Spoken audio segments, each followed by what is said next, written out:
Okay, we're with Nick Burgess after Aldershot Regional. How did you go today?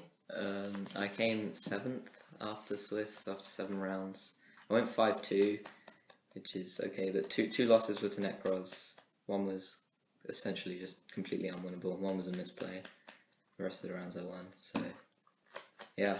Okay, get straight into it then. 3 scouts. Yeah, I played Qliphort because I like the simplicity of it, not having to think too much and just basically stop my opponent's plays. But yeah, 3 scout, that's no explanation.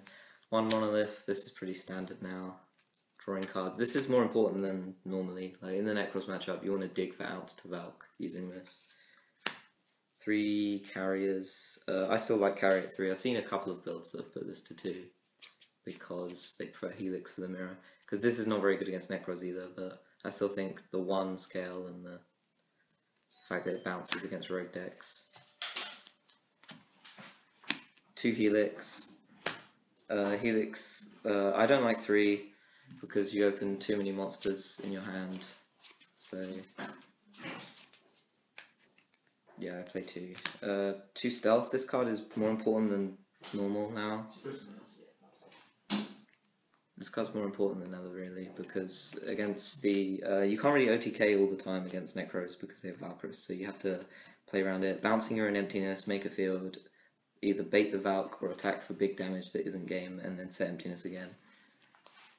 2 Disk, because the OTK potential is always still there, so you still need... I would say you could cut this for a third, one of these for a 3rd Stealth, but I think there'd be some situations where you've used your 1 disc and then you need your disc to OTK, so I'd say stick with 2. The monster lineup was fine, I wouldn't really change that. Spells, 3 upstarts, because 37 cards, it's just consistency, get into your floodgates and scout. 3 Summons Art, standard, because it searches. 3 Saqlifice is probably the best spell, but you have to be careful with this now a little bit, due to the whole interaction with Vanity's Emptiness, because of people playing Book of Eclipse, Dark Hole, Book of Moon. Against Nekroz, I never equip this if I've got Emptiness, I just set it, or keep it in my hand. I play 3 Duality. I increased this to 3 the day before, because I just wanted complete consistency. Because the deck is not, literally because of Valkyries it doesn't explode as much. But I never really drew 2 together, which sucks normally, but if you draw 2, so I was kind of lucky that I didn't. But you could play 2, anyway, it's fine. 2 MST, I wanted to keep MST in the main, even though it's bad against Nekroz, just because of the amount of rogue decks, like your Senjus and things. So. How was the Senju matchup? Because of another card I'll show you in the traps, it was really easy. The matchup's pretty in your favour. I mean, skill drain wrecks it as well, but maining MST, like, because the first couple of rounds you're going to play against rogue decks, so MST, I side the 3rd, and obviously the mirror match is not a rogue match, so it's you need something. Book of Moon is probably one of the best spells in the game, simply because it stops Valk. I dig for this. When I'm playing against Nekroz, if I have Emptiness up, they can't play Yu-Gi-Oh, so they're just stalling until they draw MST, and I'm just trying to tribute as many monsters so that every turn, so that I draw into this with Monolith, so I can just stop the Valk and OTK. That's literally sounds legit. Traps, 3 Emptiness. You have to play 3. I don't think I resolved this against Nekroz all day because they always had MST, which is crazy. Like, I had other cards which helped. It's very strong. Yeah, you still have to play it. 3 skill drain, you've got to play this. Just it kills you. I don't think I drew this, and like I didn't draw this enough as I'd like. But round 1 I opened like 3 of it against Shadows. That was game. And then the rest of the day I didn't see it too much. But you've got apart from the mirror, it's good against everything else. And then the secret cards, the card of the day really. I mained 2 Mind Crush. I was maining 3, like it seems like it's like Reckless Greed, like if you draw multiples it's better, but I basically took the 3rd up for my 3rd Duality just to increase my overall consistency, and then sided the 3rd Mind Crush.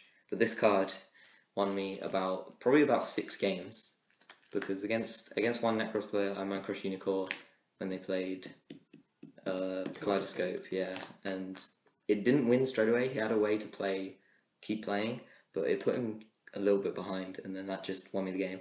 Another matchup, I just like went for the OTK and then went enter battle phase, Mind Crush Valk, I win. And then against Yosenju, they all return to the hand, so it just wins.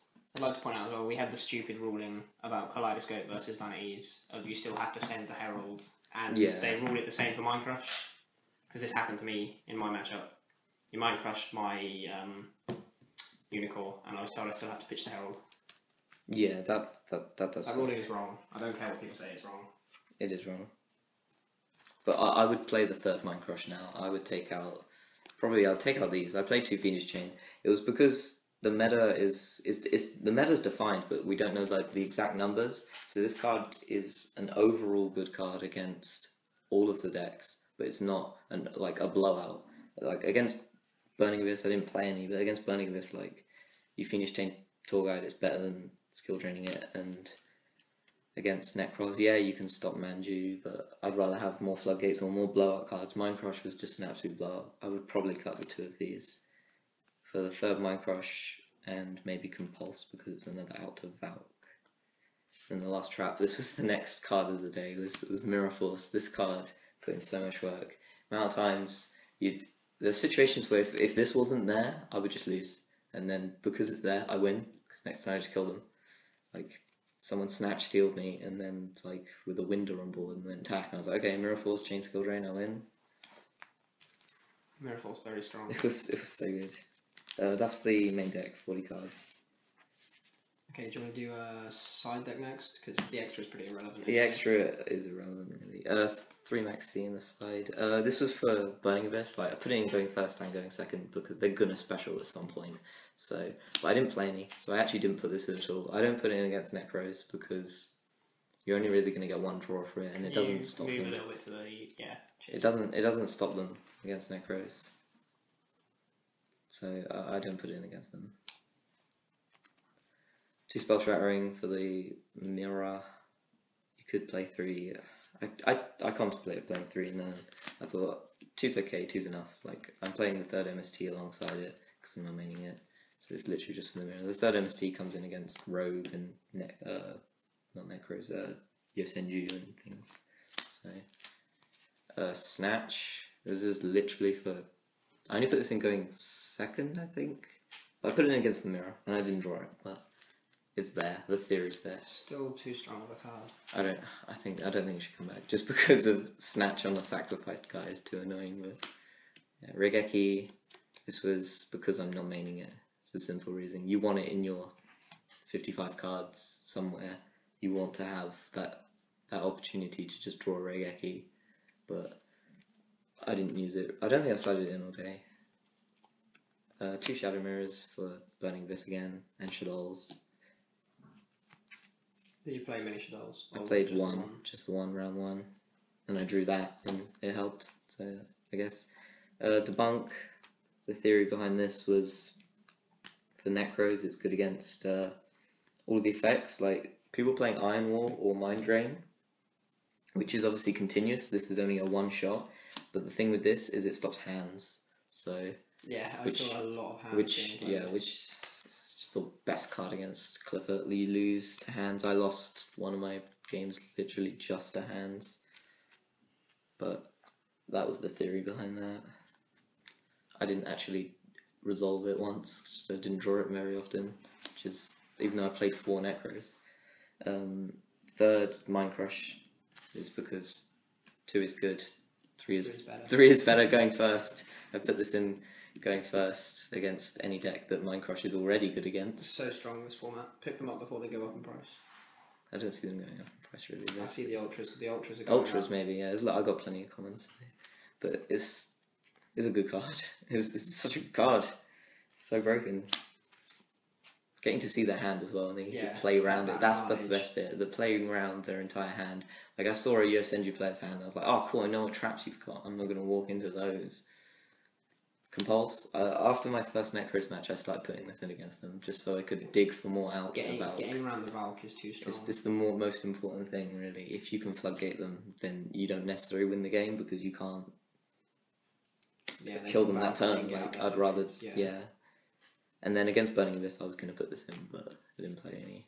or anything that just goes, I'm going to make one exceed or something. There weren't actually that many Burning Abyss players. No, there was only one in the top 8. Yeah, one top 8'd, and I think there was about 4 or 5 others. I might be wrong. I only saw a few. Last card on the side was Bottomless Trap Hole. It's going first against anything that Bottomless is good against. I mean, Nekroz to an extent you could, but I don't think that it stops them enough. I feel that if you Bottomless them, unless you Bottomless like their one play, they can just keep going. Yeah. But against Rogue and stuff, and the Mirror. Qliphort, this card is really good against. I didn't play Warning because the life points and the fact that it's only a one shot. Like, Warning used to be so good, you'd get your +1 because they'd overlay 2 monsters and you go, yeah, that's a +1 because you're warning it. But now it's like... Now it's like, can I really afford those 2k? Activate a Mirror. You're not going to want a warning that because they're just going to search with it and then play it again. The ruling on it was... Like, it was stupid. But even so, like, Warning's not great right now.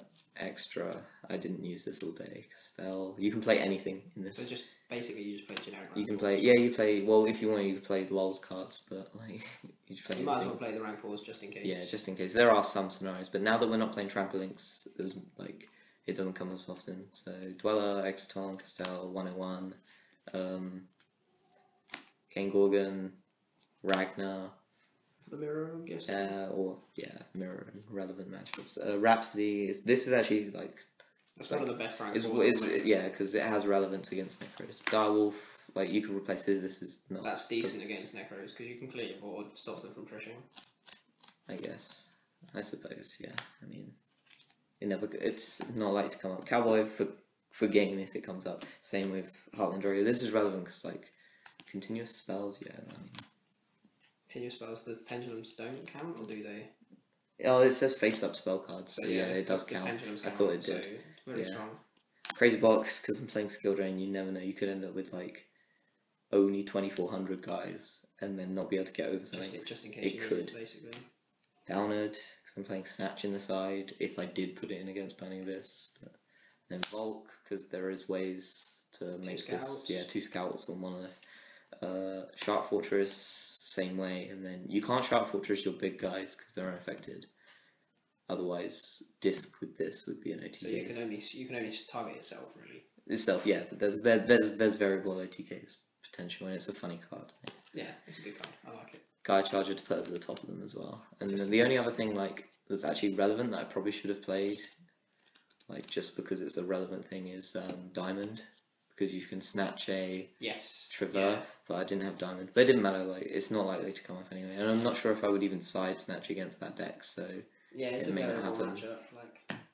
Alright, thanks a lot. Congratulations on your top. Thank you.